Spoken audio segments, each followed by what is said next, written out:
Yeah, what's going on, everybody? Welcome back. All right, today we got another episode here.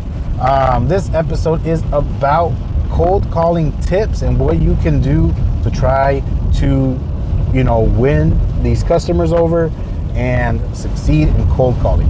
Yes, cold calling sucks. Cold calling will defeat you, but it's better than getting rejected in person. And if you can learn how to maneuver your way around a cold call, you can maneuver around yourself any sales type situation. Okay. All right. So here we go. So tip number one is stand up. Don't cold call when you're sitting down. Don't cold call when you're laying down. Stand up. Put that shit on a headset. Put it on speakerphone. I don't know what you got to do, but you got to put yourself in a motivated mindset when you cold call. Because again, when I was a car salesman, when I first started, I had no clientele. All I did all day was fucking cold call people from the manifest, people that bought cars from us in the past 3 years. And my main objective was to get them to come down for an appraisal and try to switch them out of that car into another car, used or new, right? So we had a room where we would cold call people.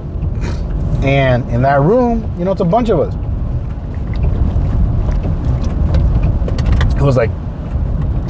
It was seven of us.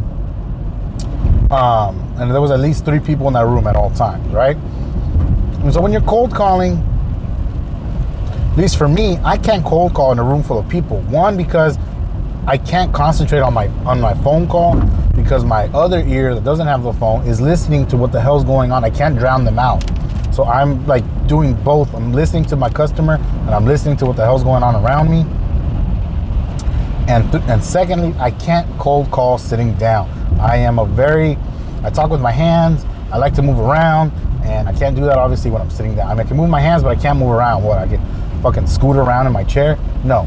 So what I would do, I would go to our parking structure where we would our employee parking lot, and I would just go to my car, open my trunk, or throw the paper on the hood, and then put my earphone in, my Bluetooth in, or hold it on speaker, and I would, I would be, walking around or, moving my hands and talking with my hands, and they can feel that. They can feel that, they can feel my passion over the phone when I'm trying to get to talk to them, when I'm trying to get them to come down and what's it called? And come down for an appraisal, or maybe they are interested in trading it in, and I'll go from there. So an example was, let's say this name was John Smith. He bought a 2019 Chevy Colorado, and it says there that he's leasing, or let's just say he's leasing, so his lease is coming up. So what I do is I'll get up there and I'll call him. And I'll call him like, "Hey, is this John?" And then he'll be like, "Yeah, this is John. Hey, John, how are you doing today? This is, Miguel from ... dealership. I'm just reaching out because I see here that your 2020 or 2019 Chevy Colorado's lease is coming up soon. How are you still liking the car? Are you thinking of keeping it? You need something bigger? We got a bunch of Silverados right now. And since you're a returning customer, we'll give you an even better deal on top of the great deal we were already going to give you," right? Something like that. And then he'll say, "Yeah, I actually do need something bigger, or I need an SUV," or whatever the fuck he would say. I'd be like, "Oh, perfect. I got the perfect one on the lot," because again, you do your lot walk. Therefore, you kind of have an idea of your inventory. I'm like, "Oh, perfect. I have the perfect Silverado right here. Silverado 1500, 4-wheel drive, exactly what you just said. Can you come down and take a look at it? You can always get out of your lease early if you have some good equity in the car still, blah, blah, blah," right? And, that's how I'll get them to come down. And then they'll come down and, but it's mostly because for me at least, I'm standing. So therefore I have a little bit more confidence. I have more energy to portray over the phone, right? So that's my biggest tip, is be in a quiet room, and if you can, and stand up when you call. Let your hands be free, because if you call them like, "Hey, is this John? Hey, John, this is," then you're just gonna hang up, right? Or they're gonna be like, "Hey, John, this is Miguel from ABC dealership. I see here you have a 2020 Colorado, is that correct? Then this guy, he's like, oh God, like another, whatever kind of call it could be, right? So, you want to excite them as well, The next tip for cold calling is learn your script, right? So whatever, some people say scripts suck. I don't have a script, but I do have I guess I do have a script, but I don't keep it in front of me. I just know it. So when I was cold calling these people, I had to come up with some kind of script. Like, fuck, what do I say? What do I say for them to come down? Like, I don't even know what to tell them. So I'd have to work it out. It's kind of like when you're running ads, you got to see what ads work in terms of what you wrote down, like what your copy is. And then once it works, dump money on it. And in my case, just keep using it and just changing out whatever car they have, right? So, so let's say you're cold calling because you're trying to get some commercial work, because obviously, unless you're skip tracing people, you're not really going to be able to call business homeowners, right? So what you could do is come up with some kind of script, because first, since you're going to be calling commercial, you got to get past whoever picked up that phone. Because whoever picked up that phone is most likely like a receptionist, just a whatever kind of employee. So you got to get them to pass the phone over or transfer you over to the decision maker or the manager.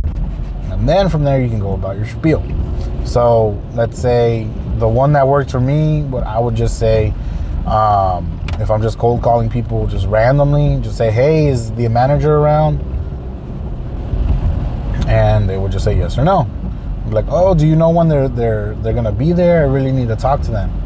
And they would say whatever time. Like, cool. All right, well, I'll call back and thank you so much. Or sometimes I'll say, oh, do you mind? Can I have their email? Do they have like an email I can reach them at or something like that? And they'll say yes or no. I'm like, oh, okay, cool. And then I'll just change it from there. But there's no real easy way to get past the gatekeeper or the receptionist, right? You just got to figure out a way to get past them.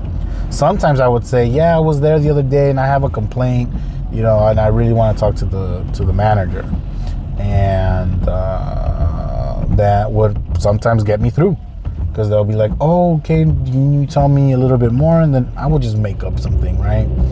And then they would pass me to the manager. And then the manager would be like, hey, I heard you had an issue. I'm like, well, I'm going to be honest with you, Jim. I didn't really have an issue. I just really wanted to get you on the phone. So if you don't mind, just 30 seconds of your time, I'll leave you alone. I'm sorry about the inconvenience, but I just really wanted to get you on the phone.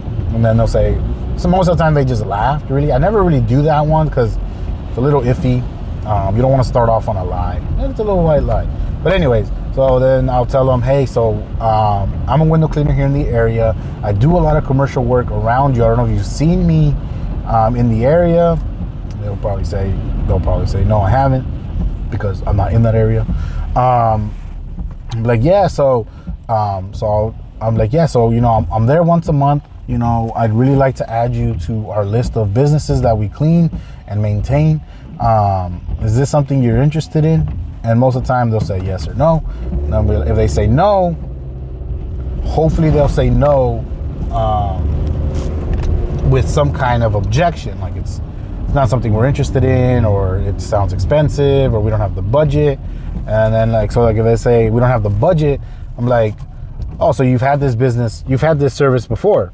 And then they'll say, yeah, but the last guy was this and this. And I'm like, oh, cool. So the last guy you're saying was too expensive and he was unreliable.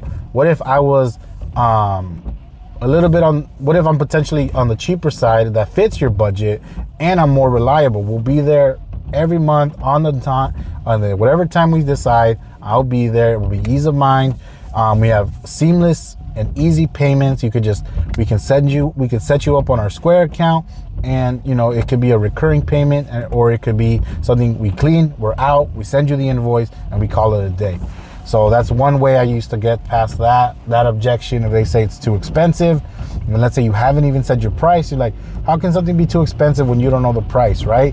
Of course, everything is too expensive when you don't know the price. It's kind of like when you're shopping and you don't look at price tags. You don't know if it's going to be expensive or not.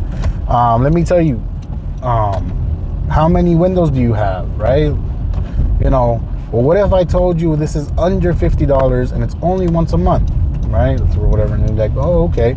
So yeah, so we'll be at 35 bucks, whatever, you know, inside and out. And then they'll say, oh, okay, that actually doesn't sound too bad. Or you could say, or you could do anchor pricing with that same thing.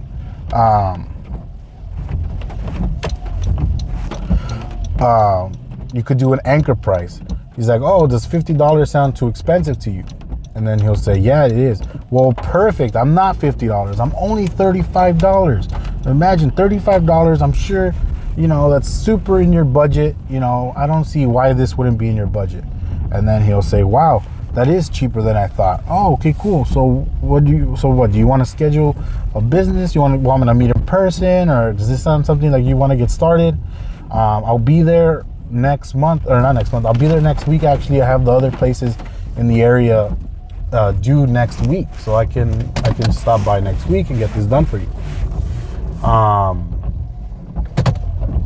And then that's one way to get past that objection. So anchor pricing works really well too. Or let's say they say, oh no, the staff will do it. And then you can always say, this one's where you gotta get a little bit bold, right? Oh, okay, so you make your staff do that. How many staff do you have at all times? And then they'll say that. And then you can try to be like, oh, so you really want to dedicate, you really have time in your labor budget to dedicate an hour or two to get one employee to get that done. And you know, your windows are probably pretty tall, so how do they get to the top of the glass? Do you have them get on a ladder or something? Because you know, that can be a liability issue you really don't want to have. Do they always do it?